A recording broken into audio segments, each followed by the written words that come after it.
When we are born, we are the purest forms of ourselves, our truest, most authentic self, untainted by any outside person, force, or experience. Riso and Hudson do an amazing job of explaining this in the wisdom of the Enneagram. The core truth that the Enneagram conveys to us is that we are much more than our personality. Our personalities are no more than the familiar, conditioned parts of a much wider range of potentials that we all possess. Beyond the limitations of our personalities, each of us exists as a vast, largely unrecognized quality of being or presence, what is called our essence. In spiritual language, we could say that within each person is an individual spark of the divine. Although we have forgotten this fundamental truth because we have fallen asleep to our true nature, we do not experience our own divine nature, nor do we experience others as manifestations of the divine. Instead, we often become hard, even cynical, treating others as objects to be defended against or used for our gratification. Most of us have some notion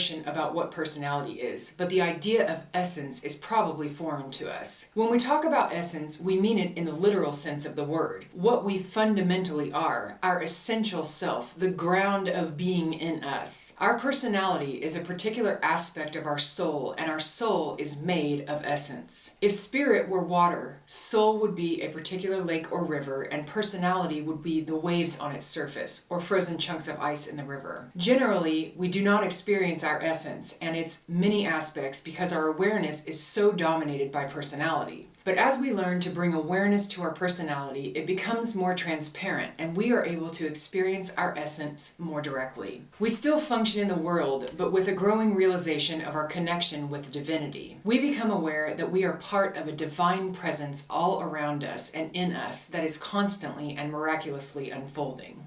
The Enneagram can help us see what prevents us from remembering this deep truth about who we really are. Remember, the Enneagram does not put us in a box. It shows us the box we are already in and the way out. The good news is, it's not really as hard as most people think. Can it be? Absolutely. Will it be? Maybe. The Enneagram is a remarkably complex and comprehensive system that can take us as far as you want it to go, but even at the superficial level can be extremely helpful. The Enneagram is an ancient personality typology system which not only tells you what your personality type is, but it tells you why it is the way it is, and then shines light on your blind spots so that you can begin to become more aware of your own patterns and reactions, which will in turn improve your relationships and your life. The exact origin is unknown, but it dates back at least to 4th century AD. It was brought to the United States in the 1960s. The name Enneagram means a drawing with 9 points. These 9 points represent the 9 different personality types within the system. In the wisdom of the Enneagram, Riso and Hudson say, one of the profound lessons of the Enneagram is that psychological integration and spiritual realization are not separate processes. Without spirituality, psychology cannot really free us or lead us to the deepest truths about ourselves. And without psychology, spirituality can lead to grandiosity,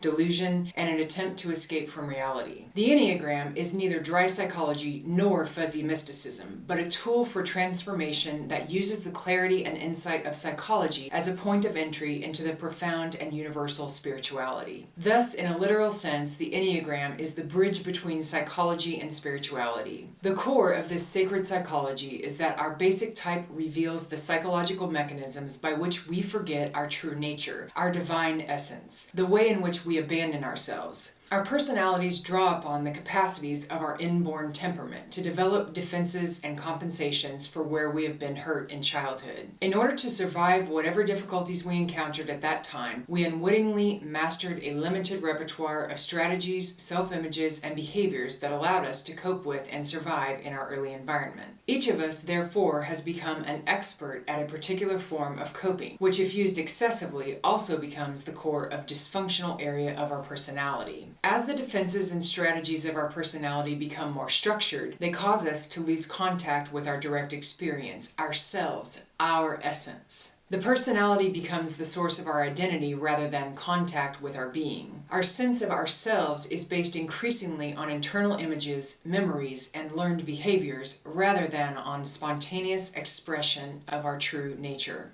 This loss of contact with our essence causes deep anxiety, taking the form of one of the 9 passions. Once in place, these passions, which are usually unconscious and invisible to us, begin to drive the personality. Understanding our personality type and its dynamics, therefore, offers an especially potent approach to the unconscious, to our wounds and compensations, and ultimately to our healing and transformation. The Enneagram shows us where our personality most trips us up. It highlights both what is possible for us as well as how self-defeating and unnecessary many of our old reactions and behaviors are. This is why when we identify with the personality, we are settling on being much less than who we really are. It is as though we are given a mansion to live in with rich furnishings and beautifully kept grounds, but have confined ourselves to a small dark closet in the basement. Most of us have even forgotten that the rest of the mansion exists, or that we are really its owner. As spiritual teachers through the ages have pointed out, we have fallen asleep to ourselves and to our own lives.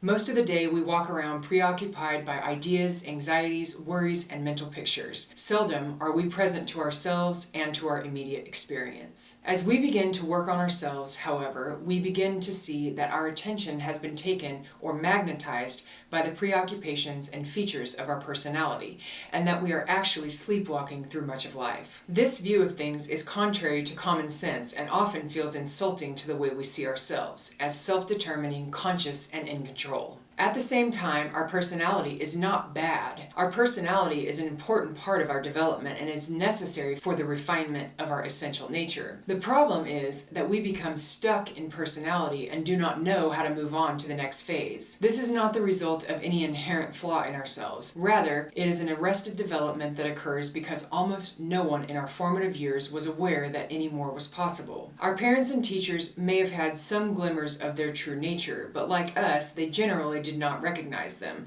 much less live as expressions of them. Thus, one of the most transformational insights that the Enneagram can provide is the realization that we are not our personality. To begin to grasp this is to undergo a transformation of our sense of self. When we begin to understand that we are not our personality, we also begin to realize that we are spiritual beings who have a personality and who are manifesting themselves through that personality. When we stop identifying with our personality and stop defending it, a miracle happens. Our essential nature spontaneously arises and transforms us. There are 9 personality types, each defined by what is called the childhood wound. In a nutshell, something happened in childhood that caused you to develop certain patterns, defense mechanisms, behaviors, etc. It happened to all of us. Nobody escaped. From this event, our personalities were born, and the patterns that started in childhood persist into adulthood. None of the personality types are better or more important than the other.